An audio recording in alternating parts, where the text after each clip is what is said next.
Welcome back. Even though the Synapse UI provides a good enough development workspace, tools such as Azure Data Studio and SQL Server Management Studio, or SSMS, provides a much nicer developer experience. Azure Data Studio is basically a cross-platform tool, and it's available on Mac OS, Windows, and Linux. Also, it's an open-source tool. On the other hand, SQL Server Management Studio is only available for Windows. So in this session, we'll see how to connect to Synapse Serverless SQL Pool from Azure Data Studio and work with it. If you want to use SQL Server Management Studio, the experience will be pretty similar. Having said that, I should emphasize that this is not a necessity for this course. I'll be teaching everything using Synapse Studio itself, but I just want to show you the options available in case you're not familiar. So let's get started. This page on Microsoft documentation provides the instructions on how to download and install Azure Data Studio on Windows, Mac OS, or Linux. I'll leave the link for this page in the course material for you in case you want to use it. Otherwise, just go to Google and search for Download Azure Data Studio, and that will put you on this page. I have already downloaded the Windows version of Azure Data Studio, and I've installed it as well. So let me open that up. So that's my Azure Data Studio. The first thing we want to do is to add a new connection so that we can connect to our Synapse Serverless SQL Pool. So click on New Connection. We need to specify a few details here. The connection type itself is Microsoft SQL Server connection, and the server details will be our Synapse Serverless SQL Pool server details. And in terms of authentication, we can either do a SQL login or Azure Active Directory login. I'll show you both of them. But if you are doing a SQL login, you need to know the name of the user that we created as part of the creation of Synapse Workspace itself. And I'll show you how to get that detail, and we need to put the corresponding password as well. So let's switch over to our Synapse Studio and get the details for the server name as well as the SQL log and username. Click on Manage on the Synapse Studio and select SQL Pools if it's not already selected, and click on Built-in. And as you see here, that's the SQL endpoint, so we just need to copy that. So let's click on Copy here. And the other thing we wanted to get is the SQL admin username. In order to get that, click on the configuration, and then you'll see the admin username here, so which is Synapse admin for me. So that's all you need, and you just need to remember the password that you set when you created the workspace as well. So let's now go over to the Data Studio and put those details. So that is my server details here. And I'm going to use the SQL login first, and my username was Synapse admin. And let me put my password as well. And you can leave the rest of the information blank. But I'm just going to give it a name so that we can see the connection name once it's created. I'm going to call this a SQL connection because we're going to do two different types of connections here, and I'm going to put the workspace name at the end. So that's my connection details here, and let me click on Connect, and it should connect to our serverless SQL pool. So that's what's happened. As you can see, it's listed the two databases. So we've got the master database, and we created this demo database as well. So it's all there.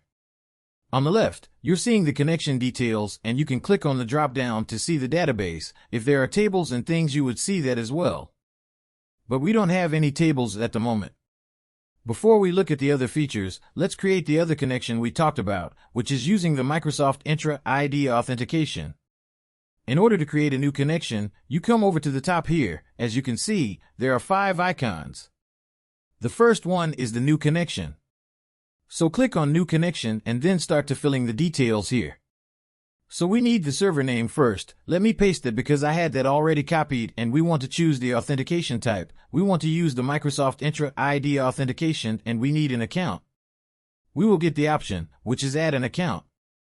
So I'm going to click on Add an Account, and that will ask me to log into the account. So that is my Microsoft Entra ID account for the Azure portal.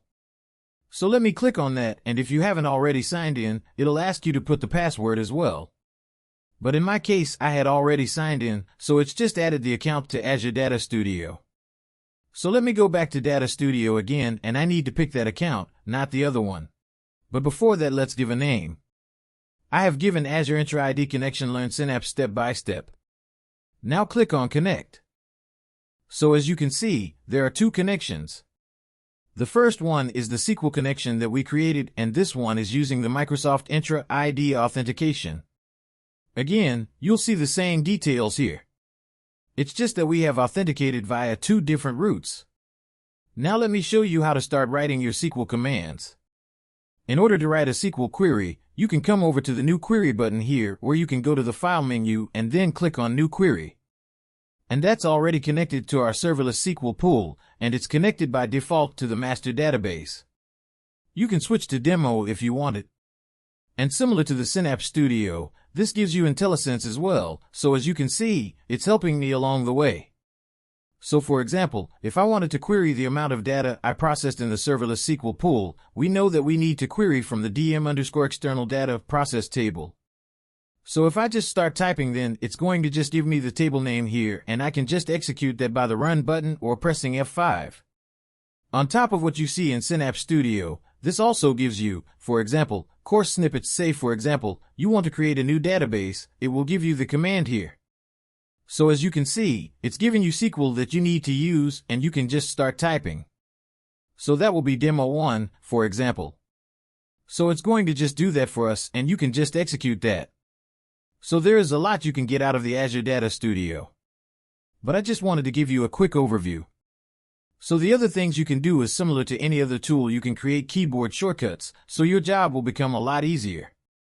The other thing you can do is you can create notebooks, which is quite popular amongst developers nowadays. You may have already noticed on this tab, when we created the new query, there is another button called New Notebook here, so by clicking that you can create a new notebook. It won't be a developer tool if it doesn't integrate with source control. So there is a source control integration here. So this button on the left, you can click on that and then you can connect to your repository and you can develop from there. One last thing I want to show you is the Marketplace plugins. So if you click on the button here, and that opens up the Marketplace. So you can see there are a number of plugins. It's 88 at the moment, but it is ever increasing. So if you wanted to install any of them, you just click on them and then click Install and it'll install. What they provide is additional features. For example, if you wanted to use Azure CLI within your Azure Data Studio, then you can install that. But there are quite a lot of them. So for example, this one provides support for PostgreSQL, and we got some specific ones for Azure SQL Data Warehouse as well. And you've got a number of others to support foreign languages and things like that. So I would encourage you to have a look through and install the ones you think are useful to you. Having said that, you are not going to be using Azure Data Studio in this course to develop the code. We are going to be using Synapse Studio so that everyone can follow along and it will be an easier learning experience. And that's the end of this session. I'll see you in the next one.